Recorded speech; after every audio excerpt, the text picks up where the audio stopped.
Okay, na-miss ko magbiyahe. Kanina po, mga 4 o'clock. Okay. Hinatid ko yung husband ko sa airport. Babalik na siya na Singapore. So, pauwi, nag-pick up ako ng pasahero. Tapos, may na-pick up po ako from airport papuntang Paco. Okay, hinatid ko siya dun. Tapos, Paco, from Paco naman, papuntang Makati. Tapos, Makati to BGC. Okay, then, from BGC, may na-pick up naman ako papuntang terminal sa Cubao. Papuntang terminal. Okay, sa Cubao. I forgot. Quintin yata yun. Quintin terminal. Tapos, from Cubao, E. Rodriguez pala. E. Rodriguez, Cubao. May nag-book sa akin from Gateway. Pinik up ko siya. Galing Gateway. Papuntang Payatas. So, eto na yun. Last destination ko na to. Tapos, uwi na ako. Diba? Naka 1.7 ako. Ayan. Ilang oras lang yan kasi ko yung husband ko mga 6 PM 6 PM nandun ako sa airport. Di pa ako umaalas hanggat di siya nakiklear sa immigration. So umalis ako mga around 6 or 6:30 ganun. Tapos yun na nga, magbiyahe ako. Ito, last destination na itong Payatas. Pauwi na ako, guys. So bukas magbiyahe uli ako. Na-miss ko, parang isang buwan yata akong hindi bumiyahe. Tingnan nyo guys yung boss ko, hindi pa masyadong okay. So, yun. Tapos, samantalahin ko wala yung husband ko, magbiyahe-biyahe muna ako. Tapos, darating na naman siya ng May 22 ata, yun. May 22, so, stop na naman ang lola nyo sa pagbiyahe. 15 days ulit. So, ganun talaga. Siyempre, family first. Pag nandiyan ang husband, no biyahe. Bago nga lumipad, sabi niya, uuwi na daw ako. Huwag daw ako magbiyahe. Actually, ayaw niya talaga. But, masipag ako mag-drive. Tsaka nangihinay naman kasi ako. Tsaka alam akong gagawin sa bahay.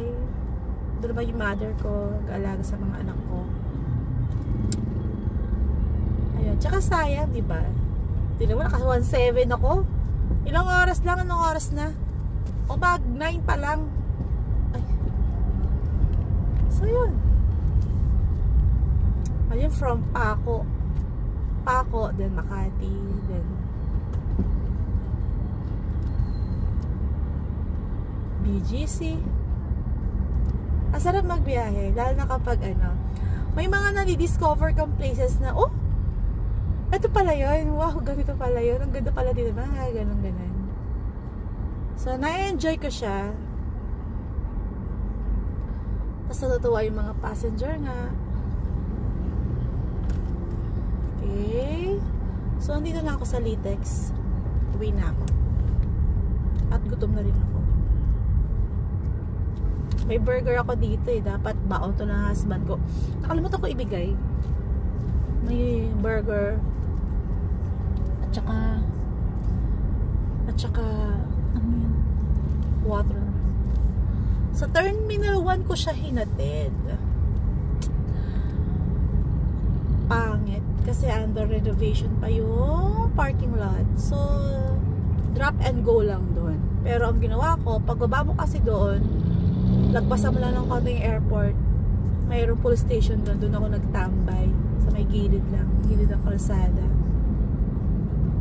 Sabi niya, gora na daw ako, uwi na daw ako kasi mahaba yung pila ng immigration. So, ang ginawa ko, inopen ko yung app ng driver.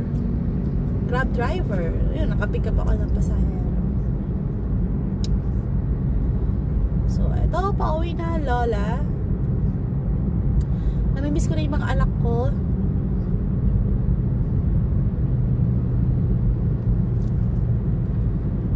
Yun.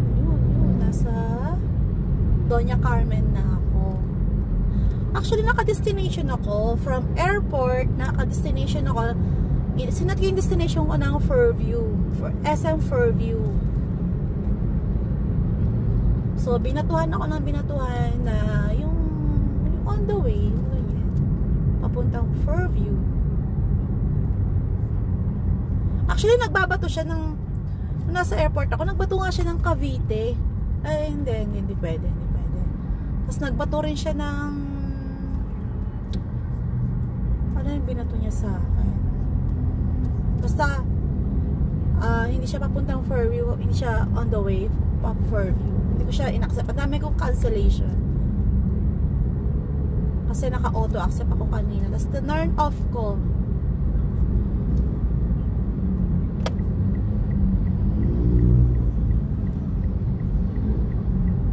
Medyo maambon-ambon na, guys.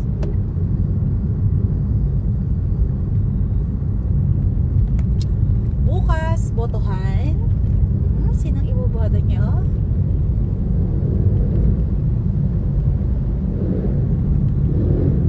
Anyway, I don't want to talk about politics. Ayoko pag-usapan ng politics.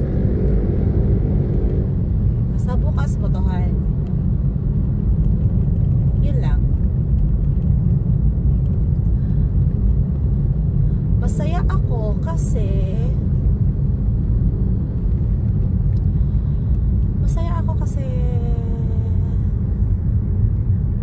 matagal nag-stay yung husband ko ngayon. I think 20 days. Ayun, nag-text na yung nanay ko kung daw ako siya na magpagabi. Hindi ko pa siya na-text na pa-uwi na. Okay, yun. Masaya ako kasi matagal nag-stay yung husband ko ngayon. 20 days. Actually, ngayon na lang siya nag-stay ng matagal-tagal. After 15 days or 20 days, uwi na naman siya. Then stay siya ng 15 days ulit. Parang 50 days, 20 days ulit. Okay. So, ngayon, uwi na naman siya ng May 22. O, diba? Sure. Mag-stay siya dito siguro May 22 hanggang sa birthday ng anak niya. Bunso. Si Bunso. Ang birthday ng anak ko is June 30. O, matagal. So, yun.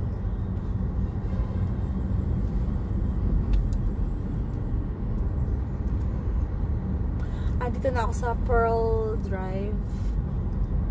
Pearl Drive ba to? Hindi pa masyadong okay yung boses ko. Pero parang ang cute. Parang gusto ko ganito na lang. Ang cute. Kaya lang medyo Makate. Nadadyahe ako pag medyo umuubo ako. Hindi naman ako tinitiis ko. Gumagano na ako pag may pasahero, baka sabihin kasi may virus ako.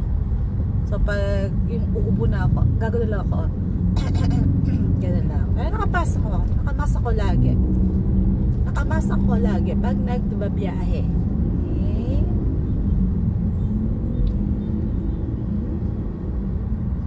Malapit na ako. So yun guys. Baba ko na kaya, no? Baba ko na. Wala na akong masabi. Bukas ulit babiyahe ang lola nyo.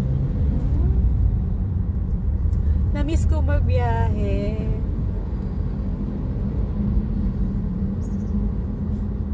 Babu! Have a good night. God bless us all po.